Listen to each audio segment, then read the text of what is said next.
Hey everyone, it's Anna here from Genuine and I'm here with Shampain. We're here in Publix Barbershop.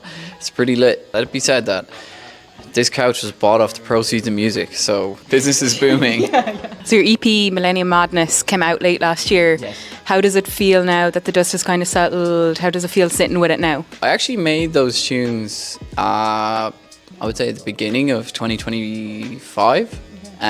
So it actually took quite a while for them to come out. I brought out an EP in the middle with music that had actually been made more recently, the Millennium Madness. But to me, when I made them, I was like, I made them all within the space of a month or two, and I feel like they were all kind of in relation to each other, but I didn't want to launch into it with like an 8-track EP, which would be a very me thing to do. 8-track EP has also been like a pretty, like, people are like, it's an album. I'm like, it's an EP, come on. It's not really. But yeah, so it's really good. I think it's cool, and I think it kind of, I don't know, to me it's just a real like era of my life. Not that it's that deep for anyone else, but like when I'm listening to it, I'm like, cool. And it's also weird because on a couple of the tracks I actually don't know how I made them, and I don't even know how to recreate it. Not that they're that good. I was actually just that bad at making tunes at the time. So yeah, it's cool. I'm glad it's out. Reading about it, listening to it, Galway City is the big influence in it. Is there anywhere in Galway or anything about Galway that you feel like your music is particularly tied to? When I was making it, I was actually just making it going home from work, because the studio I was making it was on the way home from work. Kind of that portion between the fire station and where my house was in Claddagh. Obviously it's made for like me to play in a club. Like when you're listening to it, I kind of wanted it to be like you're listening to music but you can sort of hear. It's like when you're walking around Galway, listen to music on a general day. So like you can hear all the traffic, you can hear like music, you can hear like the river and stuff like that. So I kind of wanted it to be like a sort of, just as in like this, if you weren't in Galway, that maybe it might sound like you were listening to music in Galway. There's like a Swedish producer called Varg that's a big inspiration of mine, and he just has loads of these kind of concept albums called Nordic Flora series, and I was just listening to them loads, and they have loads of atmospheric stuff. So that was kind of the whole thing. But anywhere in particular, if I could actually say, the NUIG campus and the canal, that is a very based area. So the album artwork of the EP, as you can see right here, what's the story behind it? The front cover is done by Sean Kennedy, an artist from New York, and the back cover is done by Connor Ostheimer, who's from Galway, and this section here is done by Sean Henderson, who is also from Galway. The two Seans and Connor they're all like long-time collaborators of mine, I guess. I don't even like to say that because they're far better artists than me. But yeah, the whole point is that this is actually the front of Luna Park, which is a theme park in Australia, and Astro World is also a huge influence of mine. So when I seen Luna Park in person, I was like, whoa, that's so crazy. So I always wanted to use it like as inspiration, so I sent it to Sean and I was like, can you do it but replace it with Millennium Madness? This EP is split in two, so the first 4 tracks is like spring summer, second half is autumn winter, and that was very Galway because all anyone does is talk about the fucking weather here, right? And so the front is supposed to be the first half, and then the back is supposed to be the scary part. And it's that nothing like Galway winter, like this guy, you know what I mean? And yeah, we wanted that to kind of, I think Conor referenced this painting that's in Noctons for that, and then he did this like evil version.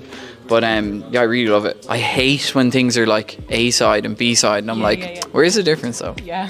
Anyway. So you're heading out on tour at the end of January, the Millennium Madness tour. Yes. Can you tell me where you're going, who's going with you, and what are you most excited about bringing the EP to these places? It's kind of like a promo tour. I guess not that many people like listen to the EP when you put it out, and I'm just so sick and tired of being like, listen to this online, that I'm actually way better at promoting shows than music. So I thought I would mix both the things together and just bring it to people and listen to it in the context it's supposed to be heard in. I'm sure to loads of people this music's really raw and like they're like, yo, what the fuck is this? And then when you hear it in a club or on a really loud sound system or in a really weird dingy venue, you'll like hear it for what it is, and it'll kind of have that effect on you. So we're going Limerick, Ennistimon, London, Edinburgh, Glasgow, Dublin, and more to be announced. But who's coming with me is Stella and the Dreaming, Lou 2K, Hannah Hession, Betty Minaj, Neil Meehan, Plantain Chips. Am I forgetting anyone else? And Mantua, who's Elaine Malone, who features on a track in the album, and Rachel Trench also, who also features on 2 tracks in the album.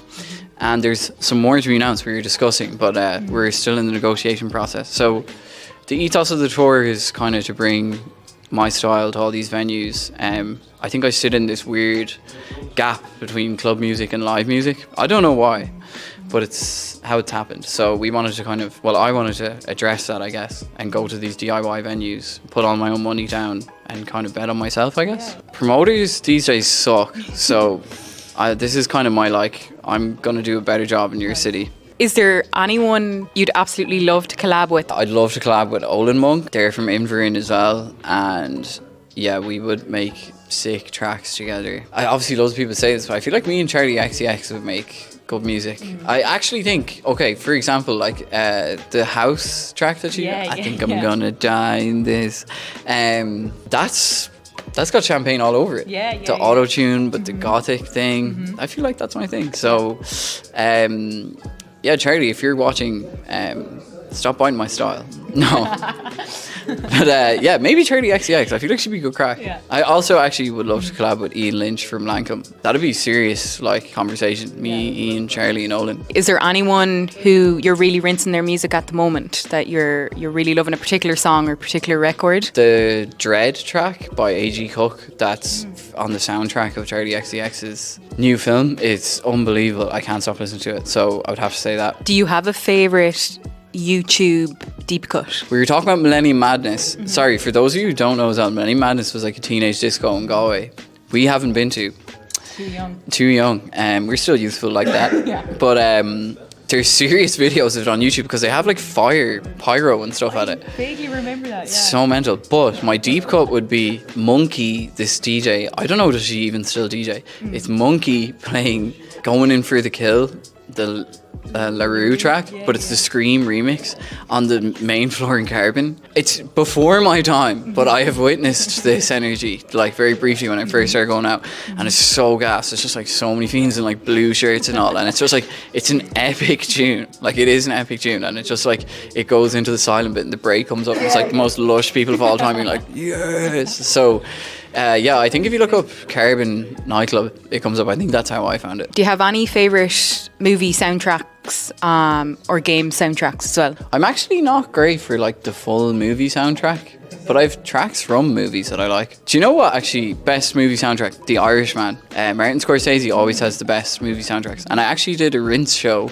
I think during COVID, where I took tracks used only in films by Martin Scorsese, starring Robert De Niro. It's a good radio show. But yeah, I would actually say The Irishman. I used to listen to it all the time during COVID. Do you have any favourite Irish artists at the moment? Olin Monk, Cruel Sister, Neil Meehan releasing on Freak magazine next month. Maria Somerville, Bethany O'Sullivan, Elaine Malone. Everybody that's on the Millennium Madness tour, obviously. Shout out to Babyface, actually, rapper from Dublin. What's the worst advice anyone has ever given you about being a DJ?